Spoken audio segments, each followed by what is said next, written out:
Assalamualaikum warahmatullahi wabarakatuh. Jumpa lagi dengan channel Suyek. Kali ini saya akan membawakan cerita horor yang berjudul Bis Hantu Sukabumi, karya Bri Story. Oke teman-teman, kita langsung ke ceritanya.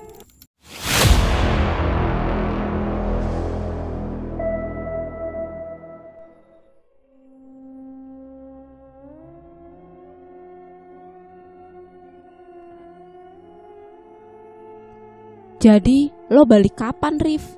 Kenapa nggak besok aja sih? Udah malam kan ini? Bener juga sih yang Iwan bilang. Memang sudah jam 7 malam. Mau sampai Sukabumi jam berapa nanti? Iwan adalah teman kosku. Dia tinggal di kamar sebelah. Aku Arif, bekerja sebagai perawat di rumah sakit di wilayah Jakarta Barat. Tinggal di kos sekitaran tempatku bekerja. Bis terakhir dari Bogor menuju Sukabumi jam 9 malam. Semoga keburu. Aku memang harus mampir ke Bogor dulu. Ada titipan dari Om yang harus kubawa pulang ke rumah. Begitulah keadaannya. Sudah hampir jam 10 malam ketika aku meninggalkan rumah Om di sekitaran Baranang Siang. Gak terlalu jauh dari terminal Bogor. Ini Kamis malam Jumat. Memaksa pulang untuk menghadiri akad nikah kakak perempuanku. Kalau nggak ada acara sepenting ini, aku nggak akan mengambil jatah cuti dan pulang. Akad rencananya akan dilaksanakan di masjid dekat rumah, lalu resepsi pada hari Sabtu. Jam 10 lewat sedikit ketika akhirnya aku menginjakan kaki di terminal. Masih banyak tanda-tanda kehidupan yang terlihat. Beberapa warung kecil masih buka menjajakan jualannya. Beberapa orang berseliweran, berpenampilan layaknya penumpang yang sedang mencari angkutan umum ke tujuan masing-masing. Membakar rokok lalu duduk di atas trotoar yang gak jauh dari barisan bis yang memenuhi jalurnya masing-masing.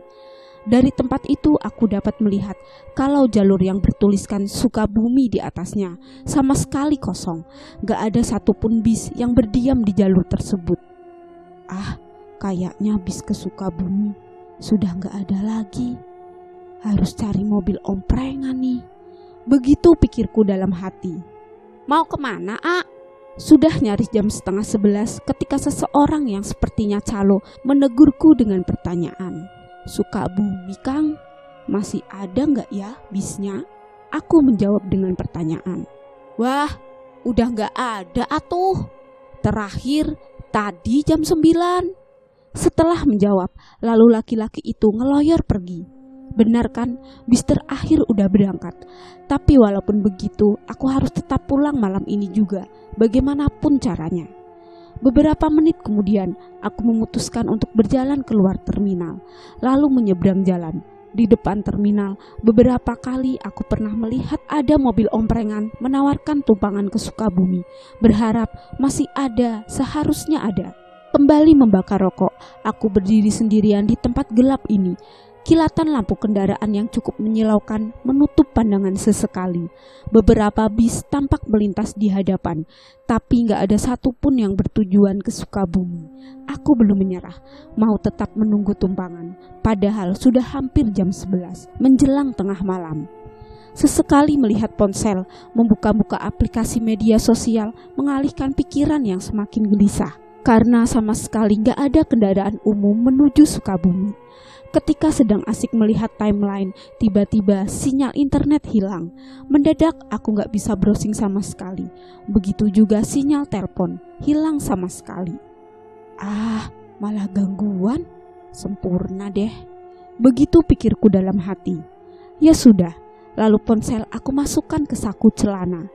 Dengan gak adanya kegiatan lain, aku jadi memperhatikan suasana sekeliling. Ternyata baru sadar kalau tempat ini mendadak jadi sangat sepi. Padahal letaknya gak jauh dari terminal. Aku hanya bisa melihat dari kejauhan lalu lalang manusia di terminal itu. Sementara di dekatku sudah sangat sepi dan hening. Yang masih sesekali terlintas adalah beberapa kendaraan yang datang dari arah tol menuju Bogor kota, bukan di jalur yang ada di hadapan. Sepi, benar-benar sepi. Sekali lagi aku melihat ponsel, namun tetap saja belum ada sinyal, belum bisa digunakan. Melamun lagi jadinya. Menjelang jam 12 tengah malam, sempat berpikir untuk kembali saja ke rumah Om, bermalam di sana, baru kemudian berangkat ke Sukabumi besok pagi-pagi sekali. Tapi ketika baru saja hendak melangkahkan kaki, tiba-tiba pandangan mataku tersorot lampu besar yang sangat menyilaukan. Ah, ada bis besar. Begitu pikirku, dan ternyata benar, ada bis besar yang tiba-tiba datang dari arah Pajajaran, bergerak pelan menuju ke tempatku berdiri. Lalu bis itu akhirnya persis lewat di hadapanku, kemudian berhenti. Di kaca samping, di dekat pintu depan, ada tulisan Sukabumi, dan di pintu depan itu ada kondekturnya yang lalu membukakan pintu. "Sukabumi, Pak?" tanyaku untuk memastikan sekali lagi. "Iya," jawab bapak itu pelan. Syukurlah, akhirnya aku dapat bis untuk pulang. Gak pikir panjang lagi, aku langsung menaikinya. Baru saja beberapa langkah masuk, Pak supir sudah menginjak gas pelan. Lalu bis berjalan meninggalkan kota Bogor. Bis ber-AC ini sepertinya bis yang masih bagus, tapi juga bukan bis baru banget. Dengan kursi yang berjajar dua-dua, masing-masing kursi kelihatan masih terawat bersih. Bis ini juga wangi. Aku gak tahu parfum apa yang digunakan oleh awaknya, tapi wanginya enak. Berjalan terus ke belakang, dalam keadaan gelap aku mencari kursi kosong. Penumpangnya gak terlalu penuh, tapi setiap barisan dari depan sampai paling belakang selalu ada orang yang duduk. Aku akan memilih kursi yang kira-kira nyaman untuk tidur sejenak. Akhirnya langkahku berhenti di barisan kursi kedua dari belakang. Sebelah kiri ada seorang bapak yang duduk di kursi dekat selasar. Aku permisi untuk duduk di sebelahnya, dekat jendela. "Permisi, Pak, boleh saya duduk di situ?" Bapak itu gak menjawab, tapi langsung berdiri untuk mempersilahkan aku masuk. Lalu aku duduk di kursi tersebut. Seorang bapak yang sudah cukup tua. Pikiranku umurnya sekitar 60 tahun. Oh iya, ada pemandangan yang sedikit aneh ketika aku masuk bis tadi. Kalau aku perhatikan, ketika sedang berjalan mencari tempat duduk, semua penumpang yang ada di dalam bis ini gak ada yang tidur. Semuanya duduk tegak di kursinya masing-masing dengan mata terbuka menatap ke depan. Tipikal bis malam, apalagi tengah malam seperti ini. Biasanya kan selalu saja ada penumpang yang terlelap, atau minimal dalam posisi bersandar untuk tidur. Tapi ini enggak. Seperti yang aku bilang tadi, semua penumpangnya dari depan sampai yang paling belakang duduk tegak di kursi dengan mata menatap ke depan. Gak ada yang terpejam. Yang lebih aneh, sama sekali gak ada yang memperhatikan aku. Cuek saja semuanya. Bapak yang duduk di sebelahku juga sama. Posisi duduk tegak memandang ke depan, sama sekali diam dan gak mengajak aku berbicara sedikit pun. Tapi ya sudahlah, aku gak terlalu memikirkan itu. Hati sudah senang karena akhirnya dapat kendaraan untuk pulang. Aku terus memperhatikan jalan. Ketika kami sudah benar-benar meninggalkan kota Bogor, lampu dari rumah-rumah dan toko kecil yang ada di sisi kiri masih terlihat menerangi pinggir jalan di daerah Ciawi menuju ke kota kecil berikutnya, Cikeretek, Cijeruk, dan seterusnya. Bis melaju cukup cepat. Jarang sekali mengerem, mengurangi kecepatan. Terus berjalan dengan suara mesin yang hampir gak kedengeran. Iya, suara mesinnya sangat hening, nyaris seperti mati. Bis ini perawatannya bagus banget.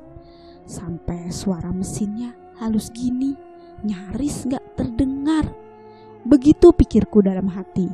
Yang sesekali kedengaran hanya suara mesin kendaraan yang ada di luar. Itu pun sangat kecil. Tapi ya sudahlah, aku gak ambil pusing. Sekali lagi aku mengeluarkan ponsel dari saku untuk melihat apakah masih gangguan sinyal. Lagi-lagi aku kecewa. Ternyata belum ada sinyal juga. Jadi gak bisa menghubungi siapa-siapa. Ya sudahlah, aku kembali memperhatikan pandangan sambil duduk bersandar. Kanan kiri jalan mulai semakin gelap, sangat berbeda keadaannya dengan Bogor kota. Suasana di dalam bis juga sangatlah sepi. Sama sekali gak ada orang yang berbicara satu sama lain. Gak ada suara musik atau radio juga, beneran sepi. Sejak aku naik tadi, keadaannya sudah seperti ini. Pak supir juga gak pernah membunyikan klakson atau berbicara dengan kondektur yang berdiri di sebelahnya. Aneh, Iyalah, lama-kelamaan aku semakin merasakan keanehan itu. Ditambah nyaris sudah setengah jam perjalanan. Kondektur belum juga menghampiriku untuk menagih membayar ongkos.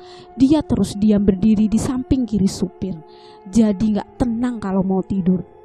"Mau kemana?" Tiba-tiba bapak di sebelah bertanya. Aku yang tadinya sudah mulai mengantuk jadi sedikit kaget. "Sukabumi, Pak, pulang?"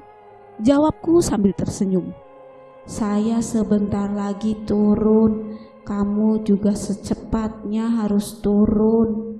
Bapak itu bilang begitu. Di akhir kalimat dia kembali menghadap ke depan, lalu diam seperti semula sebelum aku menjawab apa-apa. "Emang kenapa, Pak?" tanyaku kemudian, tapi bapak hanya diam gak menjawab.